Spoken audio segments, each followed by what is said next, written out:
수업 시작하겠습니다. 네, 안녕하세요. 네, 반갑습니다.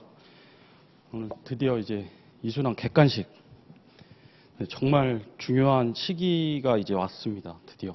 그동안 여기까지 오시느라고도 고생 많이 하셨고, 이제 144일 남았더라고요. 1차까지. 144일. 네, 충분합니다. 이제 문제 위주로 많이 보셔야 되고, 시험 막판에는 이제 정리된 OX 그런 약간의 오답 노트식으로 그런 정리된 자료들을 이제 주로 보실 거예요, 막판에는. 그러니까 지금부터는 최대한 문제 위주로 좀 공부 방향을 잡으시는 게 좋을 것 같습니다. 자, 오늘 먼저 어제 저희 이거 책이 이제 나왔는데, 일단 뭐 천천히 한번 책부터 좀 소개를 해드리고 시작을 하겠습니다. 첫 시간은 OT 할 거니까요. 좀 가볍게, 네.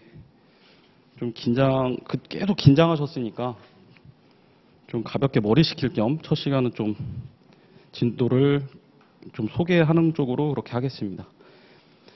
뭐, 이렇게 머릿말 보시면은, 네, 저희 평균 점수들 그런 거 보이실 거고,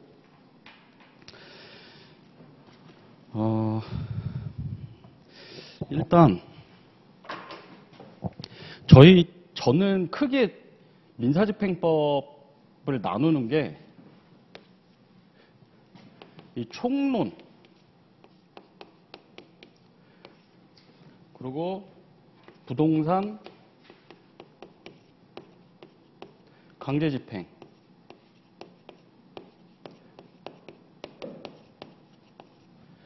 그리고 부동산 외 집행, 네, 강제집행이죠. 보전처분 이렇게 크게 네 가지로 나눕니다. 네. 보통 여기서 40% 정도 나오죠. 네. 대략적인 겁니다. 그냥 20% 정도 나오고 20% 정도 나옵니다. 20%. 네. 부동산 강제집행이 비중을 많이 차지하고 있으니까 공부량을 훨씬 더 많이 보셔야 돼요. 처음에 이 총론, 이 직시항고나 뭐 이런 뭐 어려운 것 때문에 계속 붙들고 계시는 것보다는 빨리빨리 넘어가시는 게 좋습니다. 처음 이렇게 공부 시작하실 때도 그렇고, 네, 나중에도 마찬가지입니다. 네. 어렵게 나오면 한도 끝도 없어요. 총론, 이런 거, 부동산 외집행, 미기출에서 대부분 출제가 될 거거든요. 어려운 부분들은. 보존처분도 마찬가지고. 그러니까 가장 좀 과락을 면할 수 있는 가장 쉬운 방법이 비중을 이쪽으로 좀 두시는 게, 부동산 쪽으로 두시는 게 가장 좋습니다. 그래서 뭐 기출문제도 가장 많고요. 네. 보통 여기서 이제 관할이나 뭐 이런 거 다 배우잖아요. 네. 관할, 직시항고 이런 거. 어려우면은 이런 걸 어렵게 내면은 한도 끝도 없어요. 직시항고 같은 거. 직시항고 할 수 있다 없다 이거 다 외울 수가 없잖아요. 네. 그러니까 그때 일순환 때도 말씀드렸다시피 일단 넘어가실 건 빨리빨리 넘어가셔야 됩니다. 네. 그렇게 해서 저희의 목표는 과락을 면하는 거지 고득점이 절대 아닙니다. 민사집행은. 다른 과목에 좀 집중하시는 게 더 좋아요. 네. 그렇게 하시면 되고요. 그리고 뭐 구성 같은 경우에는 15년간 기출문제를 다 넣습니다. 다. 반복이 조금 됩니다. 그래서. 왜 그렇게 반복을 시켰냐면 실수하지 마시라고요. 그리고 그 오지선다 중에 아무것도 모르는 오지선다는 안 나와요. 두세 개는 무조건 걸린단 말이에요. 근데 한두 개 때문에 저희가 이제 이게 맞나 저게 맞나 이제 뭐 이렇게 헷갈리시는 건데, 그런 것 좀 구별하시라고 일부러 좀 중복해서 넣습니다. 네. 그리고 법원 승진이나 그런 법원 기출 같은 경우에는 좀 법무사 시험에서 기출되지 않았던 거 위주로 좀 넣어놨고요. 네, 그렇게 생각하시면 되고. 자, 민사집행법 공부 방법. 네, 전체적인 이렇게 흐름 파악하시는 거 중요하죠. 그러니까 암기도 하면서 이해를 하셔야 됩니다. 근데 민사집행법은 암기만으로는 절대 안 됩니다. 네.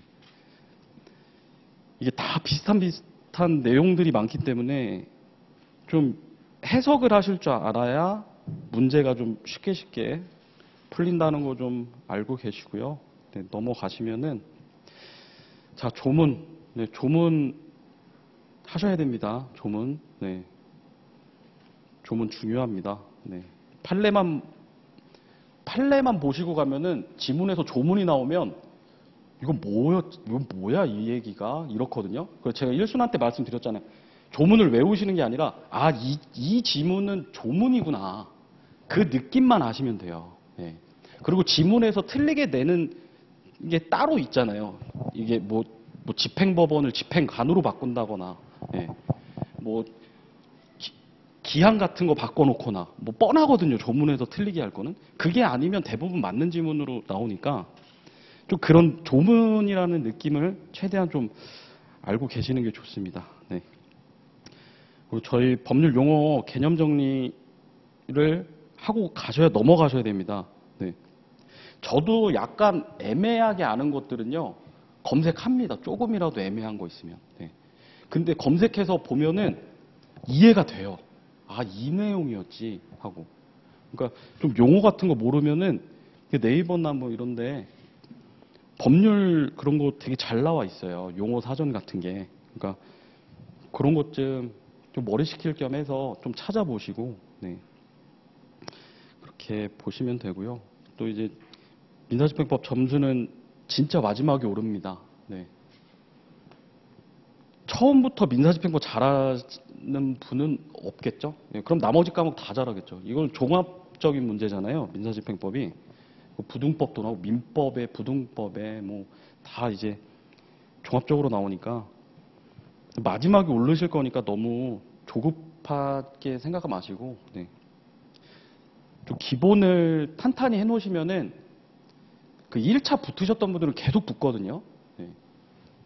그러니까 그 기본을 탄탄하게 해놓으신 거예요. 그러니까 좀 기본을 좀 탄탄하게 하시는 게 제일 좋을 것 같습니다. 자, 그리고 제가 뭐 민사집행 출판 마치면서 뭐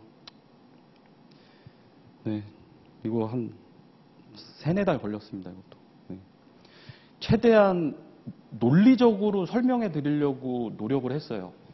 그리고 뭐 다른 뭐 해설지에서 조문이나 판례가 없으면 최대한 조문 판례를 찾아서 넣어드렸습니다. 네.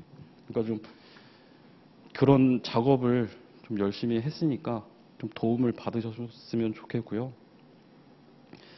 네, 그 뭐 어쩌면 수험생활이 내 인생에서 가장 외롭고 힘든 싸움이 될 것입니다. 네, 겪어본 사람들만 아는 것처럼 합격의 순간 모든 걸 보상받습니다. 반드시 해내야 된다는 마음가짐으로 끝까지 완주하시길 바랍니다. 네, 제가 해드리고 싶은 말입니다. 네, 그러니까 힘내시고. 네. 자, 그렇게 해서 뭐 이제 뒤에 보시면 목차 쭉 한번 보세요. 목차는 기본서에 비해서는 굉장히 뭐 간단합니다. 목차를. 저는 목차 막 길게 쓰고 막 그런 거를 좀 좋아하지 않아서 이게 주관식이면 약간 그런 게 중요해요. 좀 이제 서술형으로 좀 써야 될 부분들이 있으니까. 네. 근데 저희는 객관식이니까 목차는 크게 그냥 이렇게 보십시오. 뭐 어디에 뭐가 있는지. 네. 저희는 1순환 때는 기본서 할 때는 저희가 1편 총론 들어갔다가 부동산 강제집행 바로 들어갔었죠. 근데 뭐 저희가 한 바퀴 이미 돌았으니까 요 객관식 같은 경우에는 순서대로 갈 겁니다. 순서대로 갈 거니까요. 쭉 이렇게 보시면 됩니다. 네, 그렇게 보시고. 자, 저희 1순환 때도 이거 했던 건데 뭐 또 반복하더라도 좀 이해 좀 해주세요. 이게 또 이제 처음 듣는 분도 계시니까 아무래도 네. 일단 제가 이거 용어 정리를 되게 중요시 생각합니다. 이게 저는 이게 기초공사라고 생각해요. 이게 물건과 채권 뭐 이런 개념도 제대로 안 잡혀 있으면 이게 아무리 공부해도 정말 이게 실력이 잘 안 오르거든요. 그러니까 일단 기본적인 용어부터 한번 짚고 넘어가겠습니다. 이거 천천히 한번 그냥 가볍게 보세요. 가볍게. 이거 민법 시간에도 다 배우시는 거니까. 일단 뭐 채권이라고 하면 그 대여금 같은 거 얘기하는 거죠. 그리고 물건 같은 경우는 소유권. 네. 그런 대표적인 그런 예시죠. 네. 물건은 타인의 행위를 거칠 필요 없이 물건을 직접 지배하는 권리. 채권은 특정인에 대해서만 급부를 청구할 수 있는 권리. 네. 물권적 청구권, 채권적 청구권, 뭐 이런 거 저희 배웠었죠. 네. 그러니까 대세적인 효력이 있는지 없는지, 뭐 이런 것들 차이가 있는 겁니다. 즉, 채권에는 배타성 없지만 물권에는 배타성 존재한다. 누구한테나 주장할 수 있는 겁니다. 물권은. 네, 물권은 일반인을 보호하기 위하여 공시방법이 요청되며 또 그 종류를 법정하여 함부로 약정할 수 없도록 하고 있다. 네, 민법 185조 물권 법정주의. 그러니까 조문에 있죠. 네, 채권은 법률 규정하고 있는 것 이외에 당사자 계약에 의하여 얼마든지 정할 수 있다. 네, 그런 차이가 있는 겁니다. 물건의 종류 같은 거 보시면 이제 앞에서 이제 소유권 대표적으로 말씀드렸는데 점유권, 뭐 소유권, 용익물권 이런 지상권, 지지전이라고 하거든요. 제가 좀 이게 줄임말을 또 많이 쓰니까 좀 양해 좀 해주십시오. 용익물권에서 지상권, 지역권, 전세권 이거 세트예요. 이런 게 지지전 이런 게. 네, 담보물권, 질권, 저당권, 유치권. 네. 그런 것도 이제 물건이다. 네. 그렇게 보시고 네. 집행권원이 뭔지, 네. 집행문이 뭔지 이런 굉장히 중요하죠. 이런 것들. 집행권은 강제집행 절차에 들어가기 위해 필요한 것으로 공적인 기관이 일정한 사법상 이행청구권의 존재와 범위를 표시하고 집행력을 부여한 공정증서를 말합니다. 대표적인 집행권으로는 확정된 종국판결, 네, 지급명령, 화해조서, 공증조서, 네, 가처분, 가압류, 네, 명령 등 네, 그런 것들이 집행권원이 되는 겁니다. 이제 걷다가 집행권원에다가 집행문을 붙이는 거죠. 그럼 집행력 있는 집행권원이 되는 겁니다. 그게. 집행문을 받아야죠. 집행권원이 집행력이 있다는 것과 누가 집행 당사자인지를 공증한 문서로 종류에 따라서는 별도의 집행문 없이도 강제집행 신청할 수 있는 것들도 있다. 네, 집행문 없이도 할 수 있는 거 있었죠. 네, 확지, 확의 뭐 이런 것들. 네, 그런 걸 이제 저희가 외우는 거죠. 이게 원칙적으로는 집행문이 당연히 필요한 겁니다. 네. 그렇게 보시고 이제 집행법원과 수소법원 이런 것도 다른 개념입니다. 이게 네, 집행법원은 민사집행법이 규정한 일정한 집행행위를 담당하고 집행관의 집행행위에 대한 협력 또는 간섭 등 집행기관으로서 집행절차를 관할하는 법원이다. 3조에 있습니다. 민사집행법. 집행법원, 집행관을 집행기관이라고 부릅니다. 네. 집행하는 법원이죠. 그러니까 수소법원은 뭘까요? 집행할 청구권의 존부를 확정하고 집행권한을 형성하는 소송 절차를 담당하는 법원이다. 네, 수소법원. 그 대여금 뭐 청구 소송 이런 거 이제 수소법원에다 하는 거죠. 보증금 반환 소송 같은 거. 수소법원과 집행법원도 차이가 있구나 하는 것도 보시고 네, 이제 사보, 법사. 네. 이것도 다른 분들이죠. 네. 이것도 구분을 하셔야 돼요. 조문에 이제 워낙 자주 등장하니까 사보가 높으신 분들입니다. 사보. 네. 법사는 이제 일반 공무원 분들이라고 보면 되겠죠. 높으신 분들이니까 어려운 일들을 하는 겁니다. 조문에서 그렇게 업무를 주는 거잖아요. 네. 그 이해하기 굉장히 편하거든요. 이런 개념만 잡고 있어도. 네. 그래서 사보는 법원조준법. 네. 에 따라 법관의 업무를 소송 업무에 집중시키고 경매 및 경매 등 단순 업무, 부수적 일부 업무, 공정 업무를 사법보좌관으로 임명된 일반직 법원 공무원에게 맡기는 것으로 법원 사무관 중에서 선발되며 판사와 같은 독립적 지위가 부여된다. 네. 독립적 지위 뭐 이렇게 해서 한번 기출된 문제도 있었죠. 이런 거 구분 반드시 하셔야 됩니다. 조문 읽을 때. 아, 이거 중요한 업무구나. 네, 법사가 안 하고 사보가 하는구나. 이런 거를 구분하셔야 되니까. 자, 신문과 변론도 다른 개념입니다. 신문, 법원이 사건에 관련된 당사자나 증인을 소환하여 질문하고 답변을 듣는 절차. 변론은 소송 당사자들이 모여 자신의 주장과 증거를 제시하고 법적으로 싸우는 거죠. 네, 변론하는 거죠. 조문에 이제 그런 게 있는 분들, 뭐 원칙적 신문 뭐 이런 거 있잖아요. 임의적 신문. 네. 그런 개념들 좀 이해하시기 편하실 겁니다. 그렇게 좀 알고 하시면은. 자, 이제 보전 처분, 이제 가압류 가처분. 네.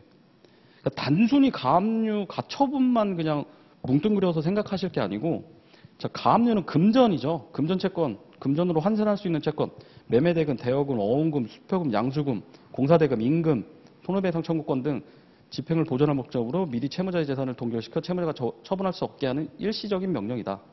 본압류가 되면 채무자는 처분권을 상실하며 처분권은 국가에 이전된다.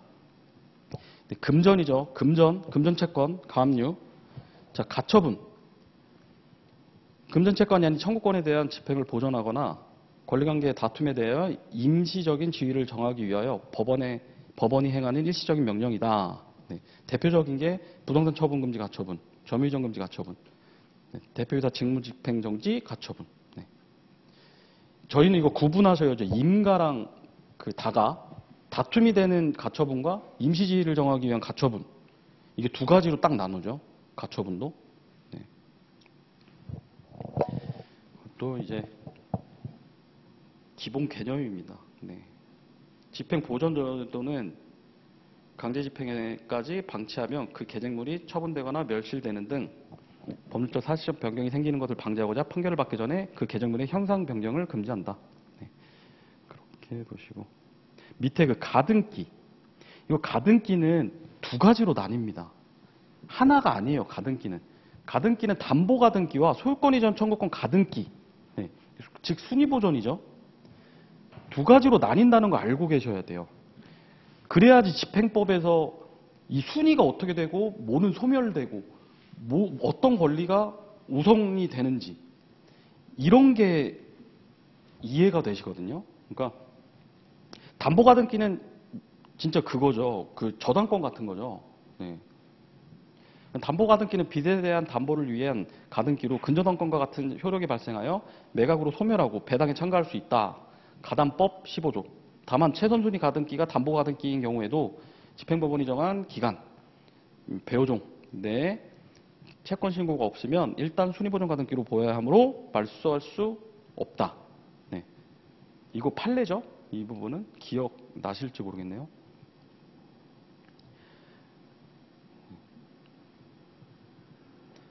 네. 채권 신고가 없으면 일단 좀 유리하게 봐주는 거죠. 네.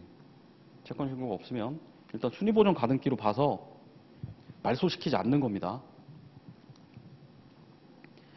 소유권 이전 청구권 가등기는 사정상 본등기를 할 수 없거나 본등기 시일을 뒤로 미뤄야 할 때 순위보전을 위해 하는 것이다. 네. 순위보전을 위해서 이렇게 하는 가등기가 두 가지가 있다. 네.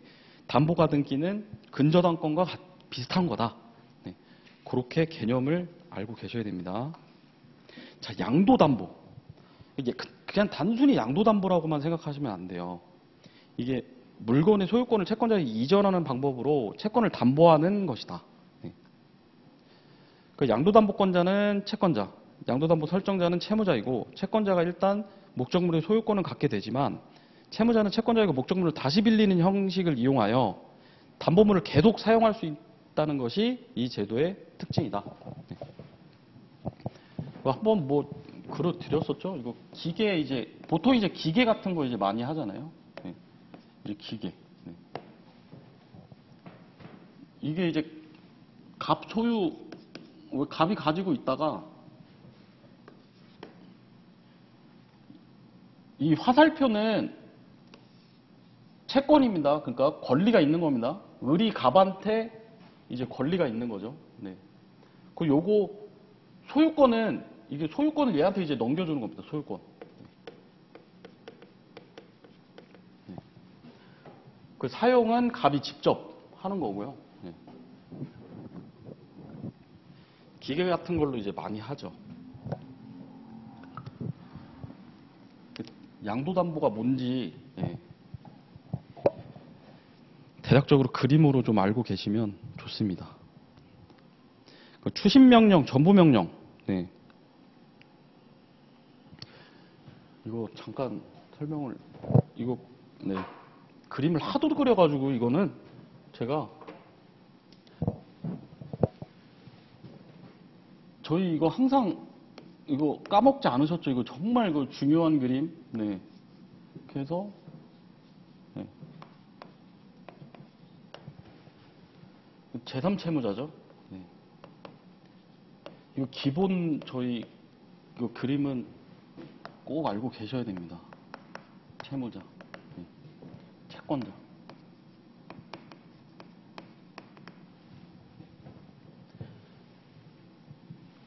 좀 다른 색깔. 이게 집행채권이죠, 이게.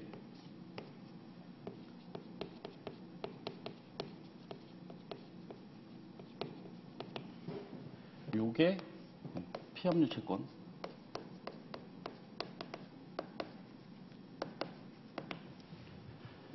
압류 추심의 기본 그림입니다, 이게. 네.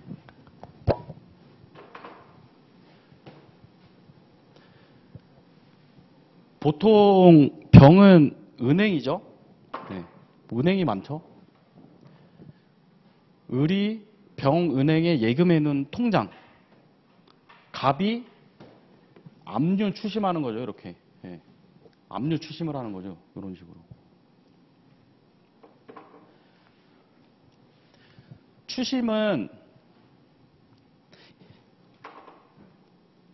이거 이렇게까지 해도 되나 모르겠네. 이거 그 기본이니까 일단 하고 가시죠. 압류 및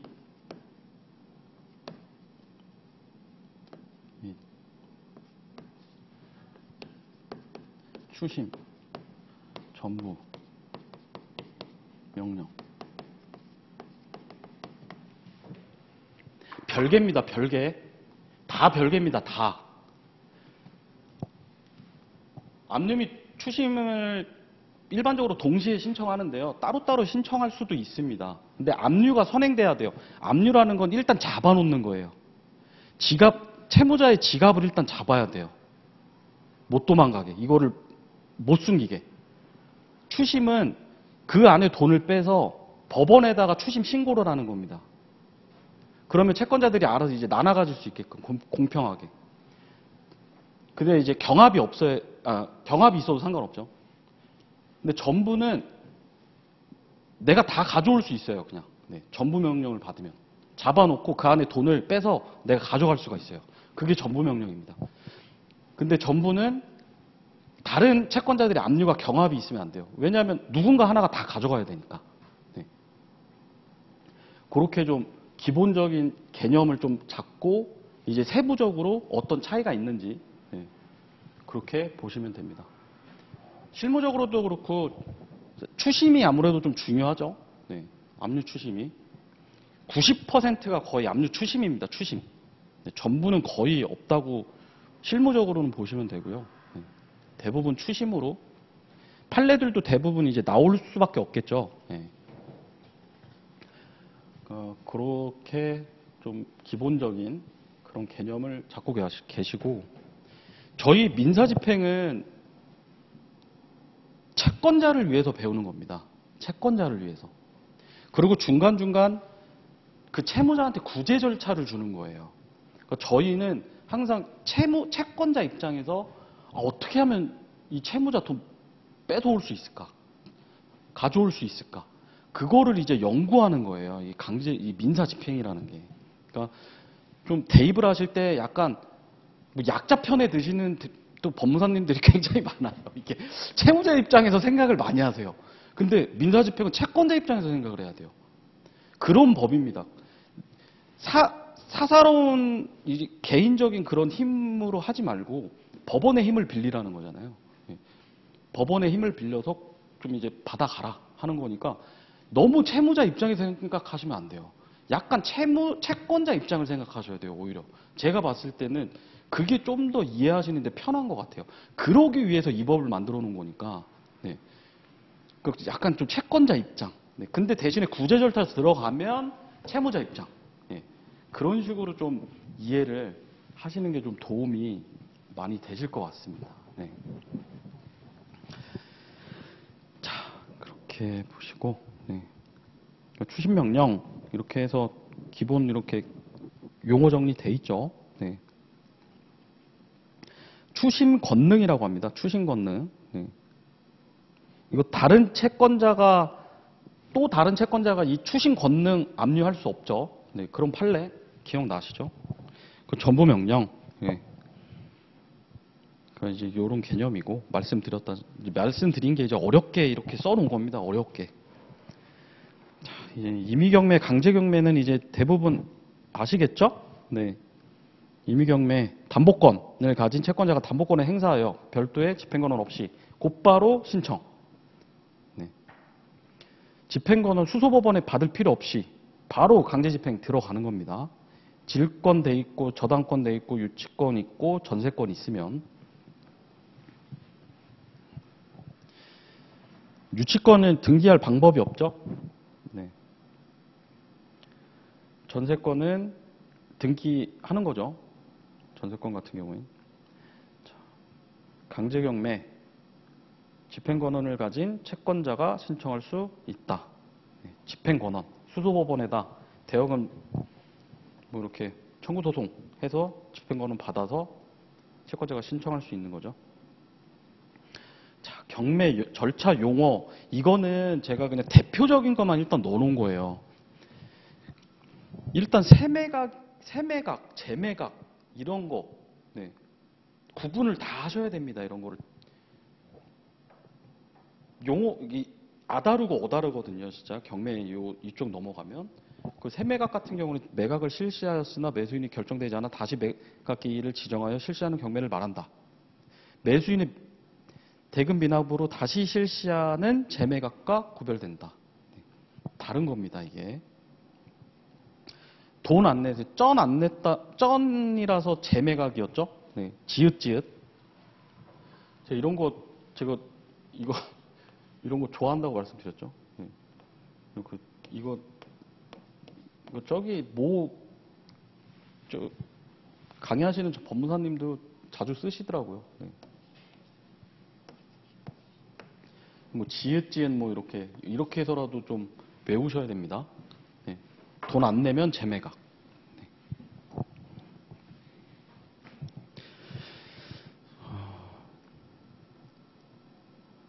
그리고 매각 기일. 네. 집행법원이 매각 부동산에 대한 매각을 실시하는 기일을 말한다. 매각 결정 기일. 네, 이게 다른 겁니다. 매각이 실시되어 최고가 매수인이 있을 때 법원이 출석한 이해관계인의 진술을 듣고 매각 절차의 적법 여부를 심사하여 매각 허가 또는 매각 불허가 결정을 선고하는 기일을 말한다. 이 기간 되게 중요하죠. 저희. 네. 매각 허부 결정, 매각 결정 기일이라고도 하는 겁니다. 그러니까 이런 좀 구분을 잘 하셔야 됩니다. 이게 저는 처음에 공부할 때 같은 말인 줄 알았어요. 이 매각 기일이랑 매각 결정 기일이랑 같은 얘기인 줄 알았는데 줄인 줄만 알았어요. 저는. 그러니까 문제가 안 풀려요. 네. 완전 다른 용어니까. 그러니까 요거를 꼭 좀 구분을 해주셔야 됩니다. 자, 그렇게 보시고, 네. 마지막 장 보시면, 네, 결정, 명령에 대한 불복, 네, 직시항고, 재항고, 특별항고. 네. 뭐 대부분 이제 저희 직시항고가 중요하죠. 네. 근데 재항고는 뭐고 특별항고는 뭔지 이게 지문에 가끔씩 등장을 해요. 근데 재항고가 뭔지가 중요한 게 아니라 직시항고 할 수 없으니까 특별항고 해야 한다. 네. 뭐 이런 개념들을 이제 좀 이해하시는 데 도움 되시라고 이렇게 넣어드린 겁니다. 이게. 네.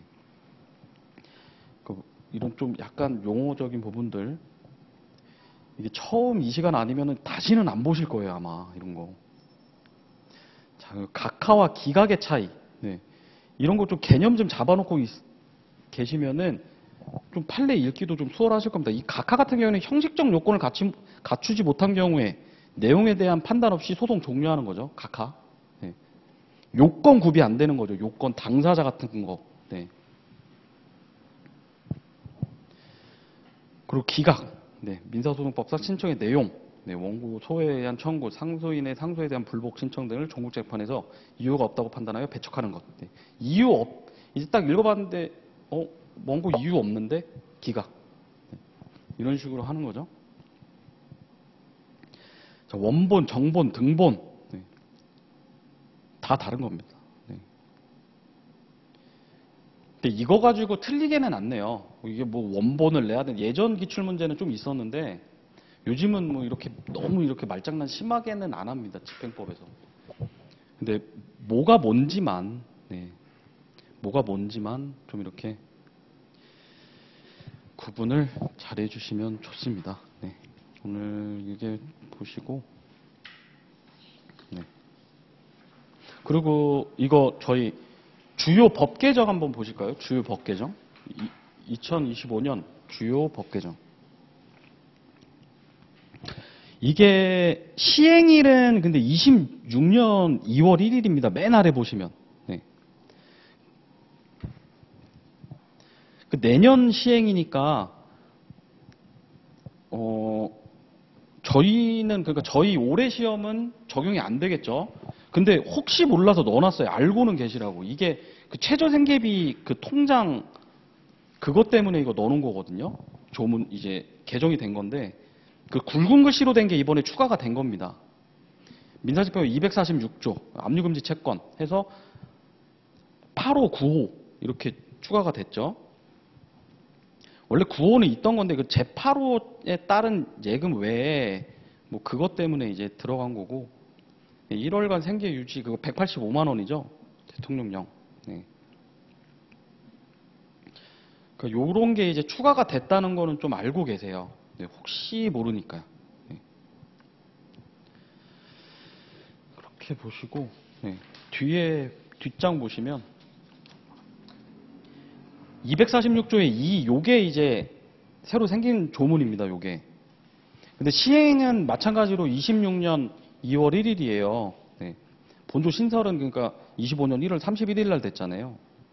요게 생계비 통장. 네. 굵은 글씨로 된 거는 혹시 모르니까 좀 알고 계세요. 네. 185만 원입니다. 그거 예치할 1개월간 생계비. 하나의 생계비 계좌 개설.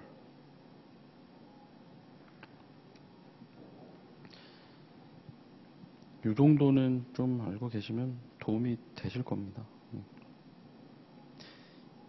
이게 185만 원 초과 못하도록 그렇게 법이 됐더라고요. 네. 이게 만약에 초과되면 다른 계좌로 자동으로 이제 넘어간대요. 만약에 200만 원이 들어왔다. 그럼 15만 원은 다른 계좌로 들어간다고 그러더라고요. 이런 거는 좀 알고 계시고 네. 뒤에 보시면은요. 이것 지금 민사소송법이 개정이 또 됐습니다. 이게 그 그림으로 넣어드린 게 좀 잘 보이실지 모르겠는데 이게 그 대법원에서 전자소송 사이트에 지금 공지사항이 올라온 거예요. 저희 그 나셔야 됩니다. 민사소송법상 즉시항고, 네. 항고이유서, 강제주의 아니었잖아요. 그죠? 민사집행법상 즉시항고는 항고이유서 강제주의였잖아요. 근데 그게 강제로 바뀌었어요. 네. 그래서 이거는 나올 가능성이 많아요. 민사소송법인데 이게 저희 기출지문들 보면은 막 그거 구분을 많이 해서 넣어놓잖아요. 막 네. 집행법상 즉시항고다, 뭐 소송법상 즉시항고다 이렇게 막 구분을 해놓기 때문에 요거는 좀 알고 계셔야 됩니다. 소송법이더라도. 네. 그래서 천천히 한번 읽어볼게요. 네. 일단 큰 틀은 강제주의가 됐구나. 항소 이유서, 민사소송법상의 즉시항고도 이유서 넣어야 되는구나. 이거를 큰 틀로 잡고 계시고 자, 400조. 이게 생긴 거, 이게 400조 1항. 항소장이 각하되지 아니한 원심법원의 법원 사무관 등은 항소장이 제출된 뒤로부터 2주 이내에 항소 기록에 항소장을 붙여 항소법원으로 보내야 한다. 이런 건 중요하지 않고, 네. 그 400조 3항 보시면은 제1항, 2항 따라 항소 기록 송부받은 항소법원의 법사 등은 바로 그 사유를 당사자에게 통지. 요게 이제 넘어가서 402조의 2 항소 이유서의 제출. 항소장에 항소이유를 적지 아니한 항소인은 400조 3항 통지를 받은 날로부터 40일 이내 항소 이유서를 항소법원에 제출하여야 한다. 40일 이내. 항소법원은 항소인의 신청에 따른 결정의 제1항에 따른 제출 기간을 1회에 한하여 1개월 연장할 수 있다. 네. 이거 굉장히 제가 봤을 때 중요하거든요, 이거. 이게 집행법이 민사소송법이랑 친하잖아요. 네. 자, 이거 좀 잘 어디 이렇게 붙여 놓으세요. 자주 볼 수 있게. 자, 민사소송법 402조의 3. 네. 항소이유서 미제출에 따른 항소 각하 결정.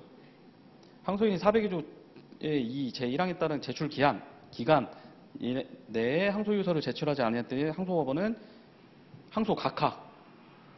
원래 각하 안 했거든요. 네. 근데 항소 각하해야 된다고 조문이 생긴 거예요. 다만 직권으로 조사해야 할 사유가 있거나 항소장에 항소이유 기재된 때에는 그러하지 아니하다 하고 제2항의 제1항 본문의 결정에 의해서 즉시 항고할 수 있다. 네. 즉시 항고가 할 수 있다는 것까지 이건 좀 중요한 조문이 되실 겁니다. 네.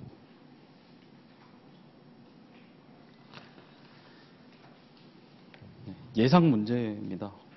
25년 나와야 되는데요. 이런 게 나와야 제가 좀 도움을 받을 텐데. 네, 이렇게 보시고 잠깐 쉬었다가 네, 2교시 수업하도록 하겠습니다. 네, 자 10분 정도 쉬겠습니다.